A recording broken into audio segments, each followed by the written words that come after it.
कि चोर कभी भी नहीं कहता कि वो चोर है, डाकू कभी नहीं कहता वो डाकू है, लुटेरा कभी नहीं कहता वो लुटेरा है। लेकिन सच बात यह है कि देश का पैसा लूटा तो गया है। अब जब देश का पैसा लूटा गया है, उस पर जांच चल रही है, तो इसमें प्रॉब्लम क्या है? जो नेता ईडी, सीबीआई या इनकम टैक्स की जांचों की जद में हैं, वो अगर सच्चे देशभक्त हैं तो उन्हें जांच का सामना करना चाहिए। क्रांति की धरा है। 1857 में जंग आजादी की मशाल जली थी। जिस धरती से 1857 में जंग आजादी की मशाल जलाई गई थी, उसी धरती से, उसी मेरठ की धरा से, मेरठ की क्रांति की धरा से भारत के प्रधानमंत्री 2024 के लोकतंत्र के महाभारत का दीप प्रज्वलित करेंगे।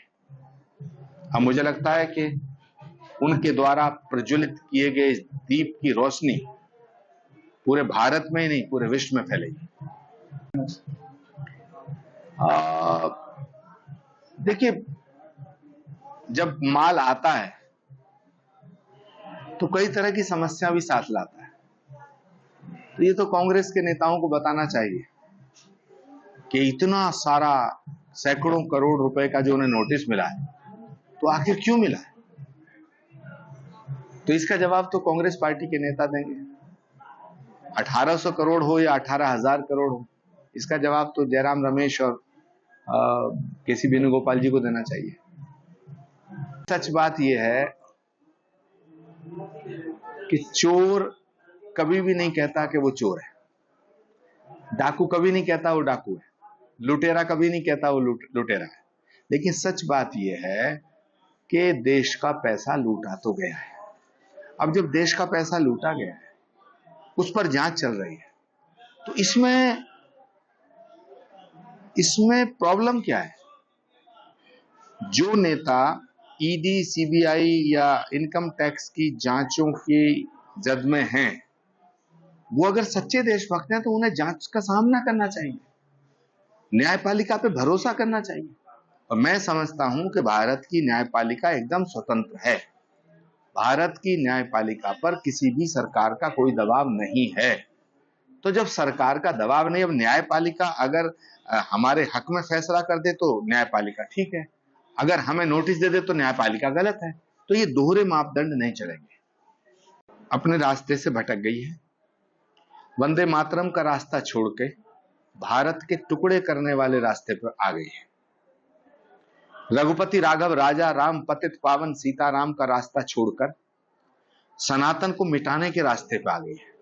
तो जो पार्टी सनातन को मिटाने के रास्ते पे आ गई, जो पार्टी वंदे मातरम और भारत माता की जय का रास्ता छोड़कर भारत के टुकड़े करने वाले रास्ते पे आ गई हो, उस पार्टी को भगवान भी कैसे बचाएगा? और जब तक राहुल गांधी हैं, कांग्रेस को कोई नहीं बचा सकता और राहुल गांधी जी को कांग्रेस से कोई हटा नहीं सकता। आज दिल्ली के गांधी मैदान में इंडिया गठबंधन की रैली है, जिसमें सभी विपक्ष इकट्ठा है और महबूबा मुफ्ती का कहना है कि देश में बहुत ही हालात मुश्किल से गुजर रहे हैं, ना कि कोई वकील है। और इस कलयुग के अमृतकाल तो इसे कहते हैं कि मतलब लोगों को बिना कुछ पूछे, बिना कुछ जानकारी लिए जेल में डाला जा रहा है। महात्मा गांधी की आत्मा बड़ी दुखी होगी, गांधी की आत्मा रो रही होगी जब गांधी मैदान में सारे गांधी विरोधी इकट्ठे हो गए। महात्मा गांधी का जो बेसिक कॉन्सेप्ट था, जो उनका विचार था, सत्य, अहिंसा, सद्भावना, प्रेम, करुणा, राष्ट्रभक्ति,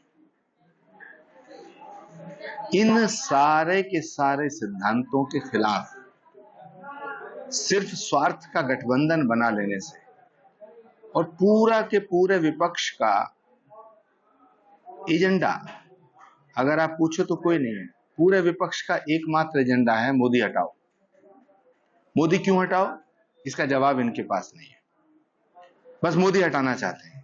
मोदी इसलिए हटाना चाहते हैं कि नरेंद्र मोदी एक सच्चे देशभक्त हैं, मां भारती के सच्चे सपूत हैं और नरेंद्र मोदी के भीतर भगवान कृष्ण का ज्ञान योग, भक्ति योग और कर्म योग तीनों परिलक्षित होते हैं। तो एक ऐसा नेता, देश का एक ऐसा प्रधानमंत्री जो रात दिन अपने को खपा रहा है इस देश को विश्व गुरु बनाने के लिए, भारत की खोई हुई अस्मिता को लौटाने के लिए, बस नरेंद्र मोदी हटाओ। नरेंद्र मोदी हटाने के और नरेंद्र मोदी को गाली देने से नरेंद्र मोदी नहीं हटने वाले। मुझे लगता है भारत की जनता ने तीसरी बार नरेंद्र मोदी को प्रधानमंत्री बनाने का मन बना लिया है। उसकी जो छटपटाहट है वो रामलीला मैदान में स्पष्ट दिखाई दे रही है। जी मेरठ में रैली करेंगे, तो क्या आप भी रैली में शामिल होंगे?